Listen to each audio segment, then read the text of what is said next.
The Red Square in Moscow could witness a historic gathering next month.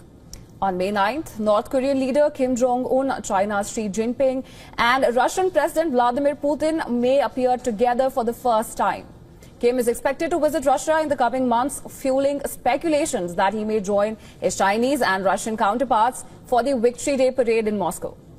However, there is no official confirmation on the date or the location of Kim's visit. Kim Jong-un has never made an official trip to Moscow, although he travelled to Russia's Far East twice in 2019 and in 2023. Now, according to TASS news agency, Russian Deputy Foreign Minister Andrei Rudenko said last month that preparations for Kim's expected visit to Russia were already underway. Now, the Kremlin has said that Xi will visit Moscow early next month for the May 9 events, including a military parade. The event marks the 80th anniversary of the former Soviet Union's victory in World War II. At least a dozen leaders are likely to be in the Russian capital in May. North Korean leaders usually don't participate in international events featuring multiple heads of state and government. Putin also invited US President Donald Trump, but he is not likely to attend the May 9th event. Indian Prime Minister Narendra Modi, who also received an invitation, is also not expected to attend the Victory Day event. Defence Minister Rajnath Singh is expected to represent India.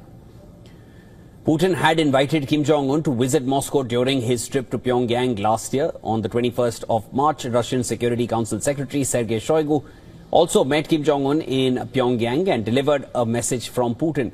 Kim's journey to Moscow, however, is fraught with peril, since North Korea does not have a dedicated aircraft capable of making a direct trip to Moscow.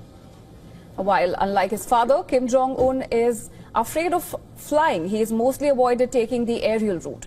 Kim flew by air for the first time to meet Xi in Dalian in 2018 and then traveled to Singapore to meet Trump a month later via a borrowed aircraft from China. But in most other overseas visits, Kim has used his family's armoured train. He has travelled by the train to Beijing, Russia, and a second summit with Trump in Hanoi in 2019. Now, travelling by train will mean leaving Pyongyang in a vacuum for a long time. His father, Kim Jong-il, travelled to Moscow by armoured train back in 2001, spending 23 nights on the round trip.